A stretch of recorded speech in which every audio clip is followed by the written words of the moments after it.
El accidente del avión Casa C-212, donde murieron 21 personas, entre ellas el animador de televisión Felipe Camiroaga y el creador de la Fundación Levantemos Chile, Felipe Cubillos, ha remecido a nuestro país. Para conversar sobre el manejo de la crisis postraumática que generan los accidentes como el que ocurrió en el archipiélago de Juan Fernández y también cómo manejar los duelos, estamos acá en los estudios de CNN Chile con el fundador y el director de la Fundación Vínculos, el psicólogo Marco Antonio Campos. Marco Antonio, muchas gracias por acompañarnos en esta entrevista. Buenas noches, gracias.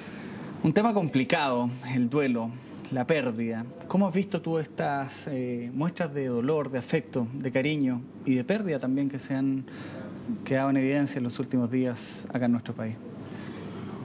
Bueno, pienso que aparecen o están apareciendo todos los ingredientes que suelen acompañar situaciones en que la pérdida ocurre en contextos traumáticos, ya como en el caso del accidente. Es decir, mucha incredulidad, mucho estupor inicial y ya vemos muchas muestras de cariño hacia las personas, muchos símbolos, mucha gente viendo una manera de cómo despedirse de las personas que murieron. Uno necesita vivir ese tipo de duelos, ese tipo de ritos, entre comillas. Me refiero particularmente al responso que vimos el día de hoy en Televisión Nacional, donde familiares, amigos y cientos de miles de televidentes también marcan o hacen un adiós a Felipe Camiroaga, algo que no se había hecho. ¿Es necesario ese tipo de ceremonia? Sí, y ese tipo de ceremonias están presentes en todas las culturas. Existen en diferentes partes y en distintas épocas modos distintos de marcar el pasaje, ¿no es cierto?, que significa la muerte. De hecho, es considerado esto como un rito de pasaje, o los funerales y los responsos. Es decir, un cambio importante en la vida de una persona. ¿Ya? Entonces, este rito permite de alguna forma dar un cierre o intentar dar un cierre formal a una situación que por lo pronto va a durar mucho más tiempo. Me llamaba la atención, sin personificar, algunos cambios físicos que se han visto en algunas personas cercanas a las personas que han fallecido. ¿Eso va quedando en evidencia? ¿Es consciente? ¿Es inconsciente? ¿Es positivo? ¿No es positivo? Por ejemplo, un corte de pelo. Muchas veces, sobre todo en los primeros días de adaptación a la pérdida, es posible que nuestro propio inconsciente, de alguna forma, ¿no es cierto?, creencias o impulsos que tenemos, de los cuales no conocemos muy bien, puedan hacernos generar cambios de alguna forma impulsivos, digamos, o puedan las personas experimentar cambios en la forma de vestirse o, como tú señalas, en la forma de llevar el pelo o de verse, ¿sí?, que es bastante normal y apreciable en las personas que están experimentando un duelo. ¿Cómo es recomendable llevar un duelo? ¿Solo o en familia o acompañado por amigos? Mira, el duelo tiene características, entre muchas otras, de ser idiosincrásico, o sea, muy personal, pero también tener componentes culturales muy potentes, ¿sí? Entonces, mientras la naturaleza humana nos lleva a buscar compañía, ¿sí?, cuando hay situaciones de aflicción, que es el sentimiento que es más característico del duelo, la aflicción, ¿sí?, entonces nos tendemos a juntar con otros. Pero también necesitamos momentos de intimidad en la cual podamos, en nuestra soledad, intentar comprender lo que está pasando con nuestras propias vidas a propósito de la partida de alguna de las personas que amamos. Las muertes traumáticas o inesperadas son más difíciles de sobrellevar. Leía en la página web de tu fundación de que la vida de las personas es como una historia narrativa donde uno va teniendo un relato lógico de ciertas circunstancias, es decir, mi vida con los personajes con que uno se relaciona. Sin embargo, cuando esto se quiebra de manera inesperada, se produce un quiebre en la historia, un quiebre en la vida. ¿Cómo lo explicas tú? Lo que nosotros vamos haciendo en nuestra relación con los otros, que es una relación innata, es decir, como seres humanos lo que hacemos es crear vínculos emocionales con otros seres humanos, ¿ya? En esa creación de esos vínculos emocionales también vamos construyendo parte de nuestra identidad. Es decir, la forma en que yo, Marco Antonio, me veo en el mundo tiene que ver con la forma en que yo me veo también como esposo, como padre, como amigo, como hermano, como compañero de trabajo, etc. Y cuando alguna de las personas significativas de mi entorno muere, y muere sin anuncio y de una manera trágica, como es el caso de lo que estamos viendo hoy día, entonces toda esta historia, que me parece coherente con todo lo que yo vivo día a día, empieza a desarmarse. Y esto es lo que produce tantas emociones perturbadoras durante el proceso de duelo. Y ahí está el probablemente principal desafío del proceso de duelo, que es cómo yo logro reconstruir mi propia imagen personal que se ha roto a partir de la muerte de otro, en una imagen diferente a la que tenía, pero que sin embargo me logra mantener como el mismo que soy en mi historia, digamos.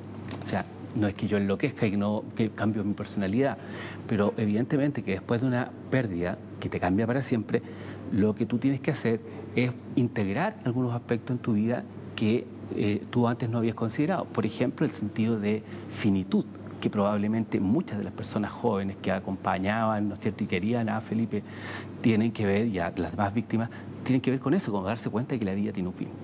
Me preguntan, mira, a través de Twitter, ¿cuántas y cuáles son las etapas del duelo y cómo resignificar la pérdida? ¿Qué hacer con el sentimiento de soledad? Las etapas del duelo. Sí. Aquí creo que es súper importante hacer una sutileza, si se quiere, un poco teórica, digamos, pero las etapas del duelo, que son 5, ¿de acuerdo? El shock, la negación, la rabia, la depresión, la aceptación. Es una adaptación mecánica que se hizo en los años 60 de las investigaciones que se habían realizado con enfermos terminales sobre su propio proceso de muerte, ¿sí?, a lo que le podría pasar a una persona que experimenta una pérdida. Son cosas diferentes, ¿sí? Totalmente. Y entonces, hecha la investigación ya más allá de los años 2000, nos hemos dado cuenta que no existen estas etapas sucesivas y fijas, como un patrón fijo de adaptación al duelo. De hecho, eso probablemente solo alrededor de un 15% de las personas podrían asemejarse a más o menos lo que se describía como etapas de duelo. Por lo tanto, existen 5 formas distintas de adaptarse al duelo, ¿ya? Entonces, más bien aquí se trata de, como preguntaban, cómo yo logro resignificar mi propia pérdida, ¿ya? Es una pregunta muy compleja porque resignificarla significa cómo yo, valga la redundancia, ¿no es cierto?, conociéndome y sabiendo quién soy, entonces puedo entender el dolor que la pérdida me provoca. En otras palabras, y para explicarlo de una manera muy gráfica, cuando hay un terremoto, a propósito de las cosas que pasan en Chile, no se caen todas las casas, sino que depende de qué están hechas y de cómo están hechas. Y lo mismo pasa con nosotros como personas. ¿Cómo estamos hechos y de qué estamos hechos? Es decir, cuáles son los componentes emocionales, ideológicos, filosóficos, religiosos de nuestra vida, ¿no es cierto? ¿Cuál es nuestra concepción de nosotros mismos y del mundo? Es cómo afecta, ¿no es cierto?, la muerte de una persona querida. Y a partir de ese conocimiento, uno puede entonces volver a resignificar una pérdida. Yervet, yo no sé si podemos revisar las imágenes que estabas tirando recién en el apoyo para poder ilustrar de manera más gráfica la pregunta que te quiero hacer. Y dice básicamente lo que estamos viendo en pantalla: cómo personas que no conocían al animador Felipe Camiroaga, Roberto Bruce o a la gente de la Fuerza Aérea o Felipe Cubillos se emocionan, se involucran sentimentalmente con personas que no conocen. ¿Cómo puede afectar tanto a alguien la pérdida o la muerte de otro sin ni siquiera conocerlo? Esto es un fenómeno que también ocurre con líderes políticos, con artistas, músicos, actores, ¿verdad?, actrices. Es decir, lo que tenemos que mirarlo de alguna forma es que hay un grupo de personas muy conocidas a las cuales prácticamente para muchos significaban el día a día en sus vidas, ¿no es cierto?, y con las cuales han de alguna forma construido, ¿no es cierto?, un afecto, aun cuando no sea recíproco, en el término de que no me conoce personalmente, pero sí desarrollo cierta simpatía y cierta identificación que me permite generar este afecto, ¿sí? Es una cosa muy personal. Y luego tienes el fenómeno, en este caso, que es muy conmovedor desde el punto de vista de lo trágico que significa perder tantas vidas tan jóvenes en unas circunstancias tan traumáticas.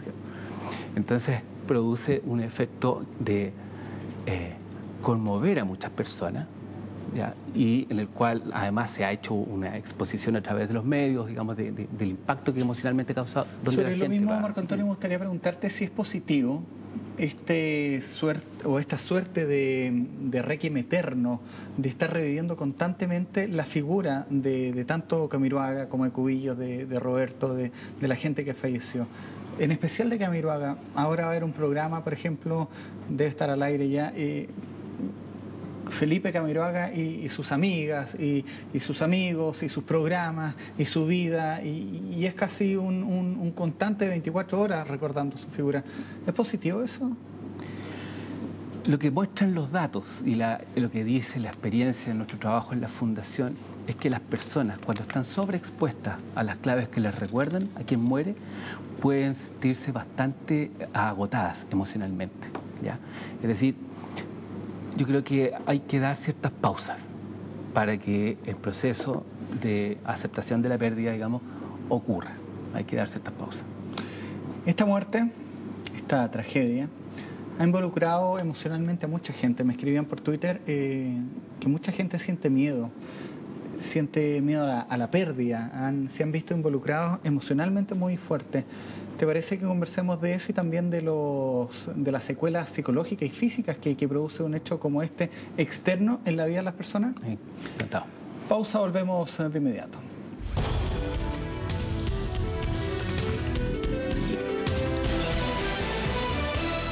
Con Marco Antonio Campos, psicólogo experto en duelos, director también de la Fundación Vínculos, que se dedica precisamente a esto, y la consulta que te hacía antes de la pausa era la manifestación física del dolor. Me escribían a través de Twitter de que gente sin conocer a Felipe ha tenido insomnio, por ejemplo, han tenido dolores físicos. ¿Qué otras reacciones se producen después de hechos como estos y cómo se superan? De acuerdo. El insomnio es uno de los síntomas más característicos del duelo, ¿sí? Estoy diciendo, cuando digo más característico, que más del 85% de las personas que están en duelo experimentan insomnio, ¿ya? Yo quisiera así decir aquí que el duelo, no por tener insomnio, es una enfermedad, ¿ya? El duelo es un proceso natural, esperable, que ocurre cuando las personas experimentan una pérdida traumática, ¿sí? Otro tipo de signos que acompañan al duelo son efectivamente dolores físicos y dolencias físicas a veces. ¿Ya? Uno se puede sentir más cansado, por ejemplo. Como la sensación de estar apaleado, ¿no es cierto? O de cargar un bulto, ¿sí? O de despertar muy cansado, o a veces despertar con las manos con dolor y las mandíbulas apretadas, muchas veces que hacen como un bruxismo, ¿no? Que muchas veces tiene que ver con alguna rabia que se experimenta por la propia pérdida, digamos.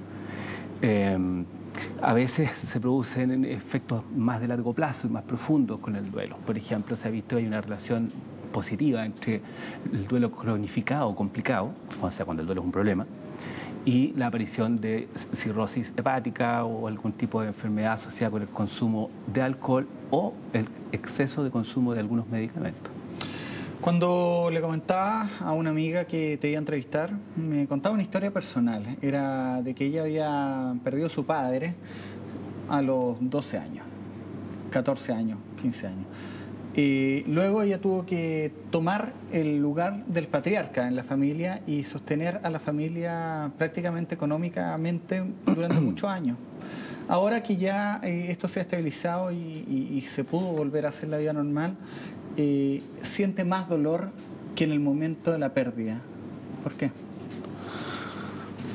Pueden ser varias cosas, digamos, pero las que aparecen muy evidentes, digamos, son el momento en que ocurre la muerte de su padre, era un momento en que era ya muy joven y probablemente aún no desarrollaba lo que sí podría ser hoy, digamos, que es este sentido de la finitud.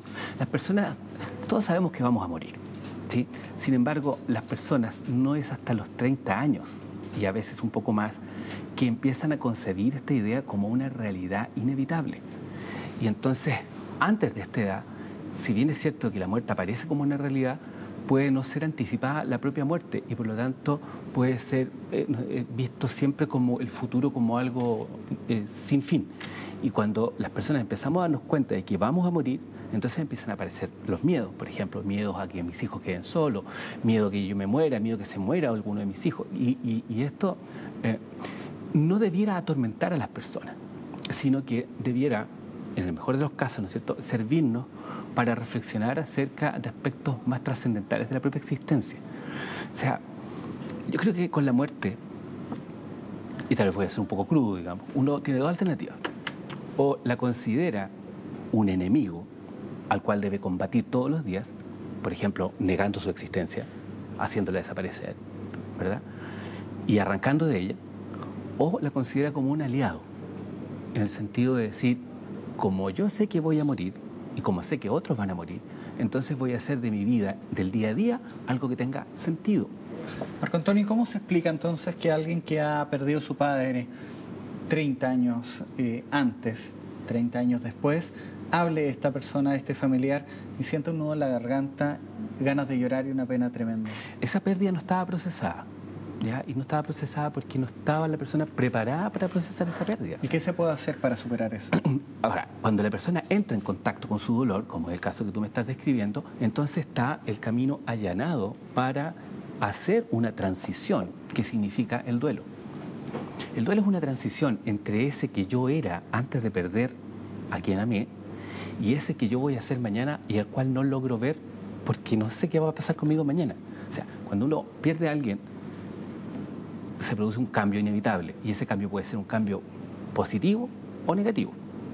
Positivo en el sentido de darme una perspectiva diferente de la vida y valorar otras cosas, y negativo si yo, por ejemplo, me pongo aislado, ¿no es cierto?, evito el contacto social y los afectos con otros, o decido embriagarme cada noche, digamos, para no sentir lo que siento, o tomar pastillas para dormirme para no pensar en el dolor que tengo. Por las características de este accidente, muchos cuerpos o restos han tenido que ser cremados. ¿Se recomienda la cremación y el esparcir las cenizas en lugares abiertos para este tipo de ceremonias, para vivir los duelos? ¿A qué voy? Cuando uno esparce las cenizas de alguien en el mar, no tiene luego un lugar donde ir a visitarlo, sino que es un lugar abierto. Voy a la playa, voy a Juan Fernández, voy al campo. ¿O es mejor tener la ánfora en un lugar específico donde yo sé que están el resto o el cuerpo de esta persona? Sí, esto está muy relacionado con lo que hablábamos hace unos minutos en términos de lo personal y de lo cultural que tiene el duelo. Para muchos, tener un lugar donde ir a honrar a su muerto es fundamental, ¿sí? Pero, sin embargo, lo más importante es construir un vínculo emocional diferente con la persona que murió. Es decir, y esto es una cosa que podemos ver con la gente que trabajamos, que la sensación de que quien ha muerto aún existe, pero no de la manera en que yo quisiera que existiera. Ya no está aquí para abrazarlo, para escucharlo, para sentirlo, ¿verdad? Pero sí tengo una conexión simbólica con ese que murió. En eso ayuda tener un lugar donde honrarlo. Sin embargo, no es menos cierto que muchas personas, después de que dejan a sus muertos en el cementerio, dejan de ir a visitarlos durante el resto de su vida. Y no les significa ninguna complicación para la elaboración del duelo. En otras palabras, aquí hay que hacer lo que uno siente que se va a sentir cómodo y que ha cumplido, ha honrado la memoria de la persona que murió. Me ha llamado la atención la actitud que han tenido los hijos de Felipe Cubillo. Una paz interior envidiable, si se puede describir de alguna manera. ¿Es normal sentir tanta paz en un hecho tan doloroso como el que ocurrió? Es posible. No tiene por qué no ser, ¿sí? ¿Cómo se llega a eso? ¿Cómo se vive eso? ¿Cómo se supera? Pero pienso que hay... los escuché hablar a través de algún programa de televisión y me pareció que hay un cierto sentido de conformidad en la noción de que su padre murió haciendo lo que su padre amaba. ¿sí? Eso es fundamental, porque esto es lo que uno llama, o el sentido común, la gente de la calle dice, oye, murió con las botas puestas, o sea, haciendo lo que amaba. Y eso da tranquilidad y consuelo a las personas, pero no quiere decir de que dentro de las semanas que se aproximan no aparezcan emociones un poco más perturbadoras, porque esto es lo que dicen los datos. Son procesos, son etapas. Exacto, más que etapas, un proceso, ya. Para no dar la noción de que, o sea, el duelo es un proceso súper activo, ¿ya? No es algo que uno tenga que sentarse a esperar a que ocurra, sino que uno tiene que hacer ciertas cosas, que enseguida podemos ver cuáles son, digamos, pero lo importante es que uno espera a que se produzca una acentuación de la aflicción y del dolor y del malestar del duelo hacia el 6º mes después de ocurrir la pérdida, y no durante las primeras semanas de ocurrir la pérdida. Entonces, cuando hacemos los ritos, cuando hacemos el funeral, después las personas te dicen, oye, ahora ya no hay nadie cerca, oye, ahora me estoy acordando de ese día del funeral, no sentía nada, no pude llorar, tenía que estar preocupado de la gente que venía, de explicarles, todo el mundo me decía, pero estás bien, estás súper entero o entera, y yo sentía que tenía que estar bien, y entonces tienen dificultades para expresar sus propias emociones. Con el tiempo, esa presión social desaparece y entonces la gente puede empezar a conectar más profundamente con sus emociones y a experimentar esa tristeza de la soledad que produce el duelo. Muchos me dicen que cada vez que ven imágenes de Felipe Camiroaga, por ejemplo, en la televisión lloran, que no saben qué hacer, invade una angustia terrible. ¿Es bueno llorar? ¿Es bueno desahogarse? ¿Hasta qué punto?